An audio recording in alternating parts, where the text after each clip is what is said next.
supaya orang itu jangan kemudian sembarangan pakai ijazah.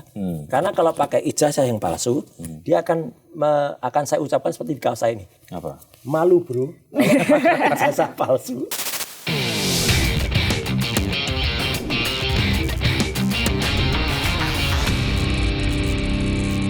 Jaksa kan juga kalau misalnya dalam persidangan begitu, ini kan dia akan membuktikan nih Berandai-andai. Berandai-andai suka berandai-andai. Masih berandai-andai. Jauh panggang dari api. Berandai-andai dulu kita, Mas Ya. Roy. Jaksa kan tentu akan membuktikan nih bahwa Anda memiliki mens rea atau niat jahatnya untuk menjatuhkan kehormatan seseorang dalam kasus ini. Gimana nih, Anda kan dalam kasus ini Anda ingin membuktikan ini untuk penelitian, untuk etika ilmiah, begitu. Gimana nih Anda membuktikan hal ini? Oke, ingat nggak apa yang dilakukan oleh peneliti seperti Mas Hari Azhar dan juga Mbak Fathia waktu itu? Sepanjang untuk kepentingan publik yang lebih besar, clear. Dan itu terbukti juga. Ya, KIP, Komisi Informasi Pusat dan Komisi Informasi Publik sesuai dengan Undang-Undang Nomor 14 Tahun 2008, khususnya di pasal 17 dan 18A. Itu mengatakan kalau itu untuk kepentingan publik sebenarnya nggak ada masalah, itu dibuka. Memang saya melakukannya waktu itu tidak melalui KIP dulu, tapi langsung. Tapi kan ujungnya memang untuk kepentingan publik. Nah itu akan kita buktikan. Nggak ada yang namanya downgrade seseorang. Wong aslinya sudah down kok dia. Ngapain di downgrade? Ya, nggak ada mencemarkan nama baik. Ya, emang namanya baik. Nggak ada. Ya, gitu. Jadi artinya apa? Kita nggak akan mencemarkan apalagi fitnah. Jelas-jelas ijazahnya, apalagi itu yang diupload oleh Dian Sandi waktu itu. Dan ini penting. Orang-orang kemarin bikin bukti palsu. Roy Suryo yang mengupload pertama kali tahun 2020. Itu bohong besar kalau dikatakan saya mengupload pertama kali tahun 2020.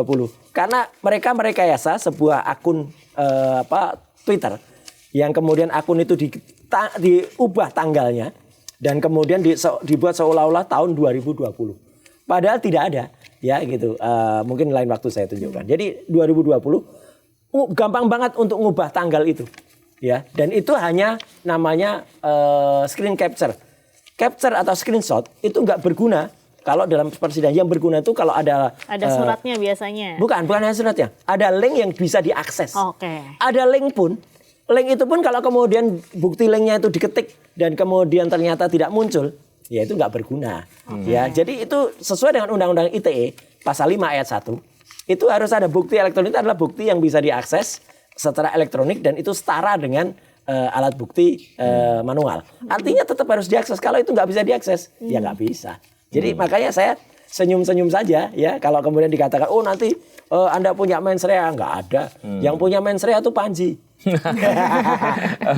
nama show-nya namanya mens rea. Oke, masih berandai-andai ini. Masih berandai-andai ya. Mas Roy, misalnya dalam proses persidangan sudah berlangsung gitu misalnya dengan tahap yang kemudian sudah menuju ujung putusan lah. Kalau majelis hakim kemudian menyampaikan analisis Anda kemudian salah, menyatakan Anda bersalah, bagaimana Anda melihat ini? Apakah akan legowo dan kemudian menerima?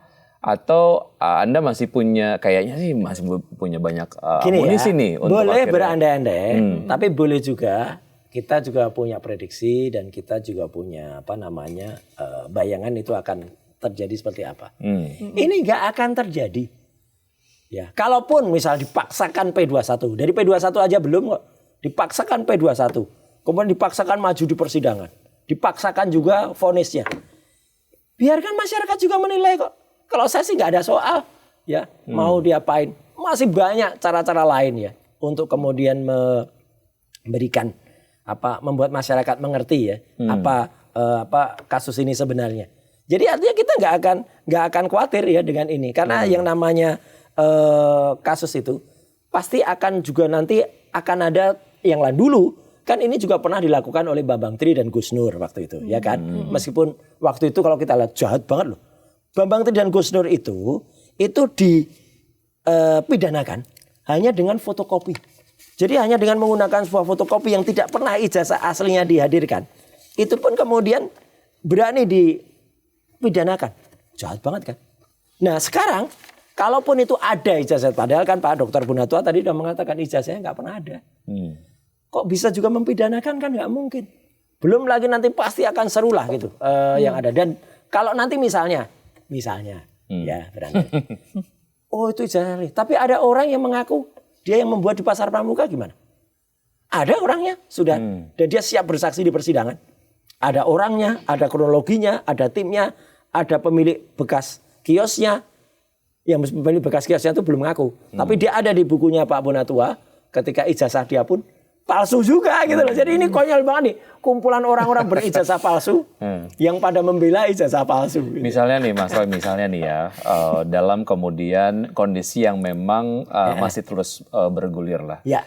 Ada undangan untuk kemudian melakukan perbincangan ataupun diskusi lah, ataupun mediasi ke Solo. Nanti mungkin ada possibility misalnya ada tawaran untuk kemudian mencabut juga. Kasus Ngapain? ini. SP3 juga nih. Bakal diterima nggak sama Ngapain kita ke tembok ratapan? Gak usah. Jadi nggak bakalan ada possibility ya? Ada. Oke. Walaupun itu inisiatifnya dari sana. Kalaupun itu dari sana, saya menghormati inisiatif itu. Oke. Nggak usah ke saya bukan siapa-siapa. Mohon maaflah dia, ya Jokowi itu, kepada seluruh rakyat Indonesia. Boleh, itu bagus. Mohon maafnya di Jakarta lagi ya, bagus. Atau mohon maaf dari Solo nggak apa-apa. Saya Jokowi, mohon maaf. Itu bagus. Kayak statement dia kan juga begitu kan. Kadang-kadang sign kiri tapi belok kanan. Saya dulu mengatakan sudah, tapi belum. Ini dulu saya katakan asli, tapi palsu. Nah gitu, bagus itu. Nah, tapi ini bisa dikonfirmasi lagi nih ya, Mas Roy. Ini tidak ada niatan untuk mencemarkan nama Jokowi. Sekali nggak tapi ada. Ada motif politik. Waduh, sama sekali nggak. Pesanan elektoral ini kan banyak yang banyak yang menyasar Mas Roy ini katanya pesanan dari apa? Mana? Pihak tertentu. Pihak gitu. mana? Ya, nggak ada sama sekali. Kalaupun politik. Saya memang pernah di partai politik. 15 tahun loh saya di partai politik. Dan saya mengundurkan diri memang secara baik-baik di partai itu 6 tahun yang lalu. Dan saya bukan dipecat. Kalau ada orang bilang, dipecat. Enggak, saya itu 5 terbaik. Saya pegang sertifikat terbaik ketika sekolah partai di situ. Ya, jadi 5 besar. Gitu. Enggak ada. Dan tidak ada. Beliau-beliau sangat baik dengan saya. Dan beliau-beliau itu tidak juga mendorong maupun melarang. Jadi sudah bagus. Enggak ada politik sama sekali. Ini benar-benar tadi kalimatnya. Kejujuran dan kenegarawanan. Jangan sampai kejadian orang punya ijazah yang palsu itu kemudian melakukan lagi. Kalau ditanya, ini terus terang aja, meskipun nggak ditanya saya jawab. Kalau ada kemudian, jangan-jangan nanti ini ada agenda selanjutnya gitu. Apa yang akan terjadi gitu ya. Kalau misalnya ijazah ini tidak terbukti atau misalnya, ijazah ini terbukti, apakah juga kemudian nanti ada hal yang, iya, termasuk orang yang kemudian tidak punya ijazah benar, yang sekarang masih berkuasa, itu juga ada. Ya, dia nggak pernah sekolah yang benar sebenarnya, gitu ya. Menjadikan kasus yang lama menjadi justifikasi, orang juga bisa, saya juga bisa dong, gitu ya. Loh, makanya itu jangan sampai orang yang nggak punya sertifikat semacam ini. Ini sertifikat yang saya dapatkan dari Sydney, UTS, University Technology. Ada yang ngakunya S1-nya atau dia sempat ngikut Sydney, ya, matrikulasi, kemudian dapat MDIS. Wapres, ya, itu parah itu lebih parah lagi. Itu yang namanya pendidikannya mengakali, loncat, sehingga tiba-tiba nggak pernah SMA, tapi dapat surat keterangan. Ini kan lagi digugat juga surat keterangannya. Ya, ini boncos ini nanti. Surat ini bisa masuk rekor muri, Mbak Diandra sama Mas Widi. Sebagai surat pertama dan satu-satunya di seluruh dunia. Karena nggak pernah ada kementerian mengeluarkan surat kayak gini nih. Memang ada surat ini, satu ini, ya hanya ini. Setara pendidikan yang hanya 6 bulan di UTS, ini hanya kursus bahasa Inggris, kok tiba-tiba disetarakan menjadi grade 12. Ya, seolah-olah setara SMK. Ini kan bohong-bohongan juga gitu loh. Surat kayak gini itu hanya untuk seolah-olah dia pernah SMA di luar negeri, dan itu ada bukunya juga.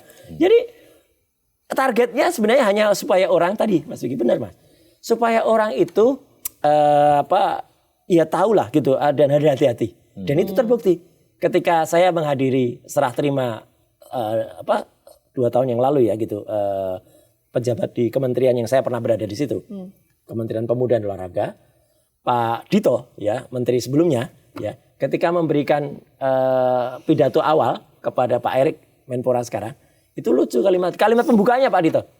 Pak Erik, sudah aman ya ijazahnya, itu ini ada Pak Roy soalnya. Jadi kan itu sudah menjadi awareness masyarakat sekarang. Hati-hati jangan pakai ijazah palsu. Gitu. Oke. Baik.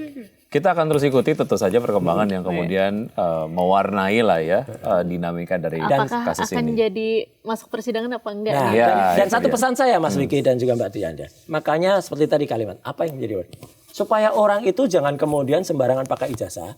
Karena kalau pakai ijazah yang palsu, dia akan saya ucapkan seperti di kaos saya ini. Apa? Malu bro, ijazah palsu, ya gitu ya, malu bro. Jadi jangan pakai yang palsu-palsu lah, ngaku aja, ya kalau memang itu benar, ya kalau itu salah ya ngaku salah. Kalau yang asli, walaupun kemudian tingkat pendidikannya juga nggak tinggi, orang akan tetap menghargai. Kan syaratnya hanya SMA, bukan S1, udah aku aja. Daripada saya bilang malu bro. Mas terima kasih sudah bergabung di Bikin Terai. Sukses selalu, sehat selalu ya. Ya pokoknya tetap kita akan memantau terus ya perkembangan kasus ini. Oh iya, ini top, terdepan. Ya gitu. Baik, Sobat Ain, saya Wiki Andrian. Dan saya Diandra Magni, terima kasih, sampai jumpa. Ya, terima kasih. Thank you Mas Roy. Thank you.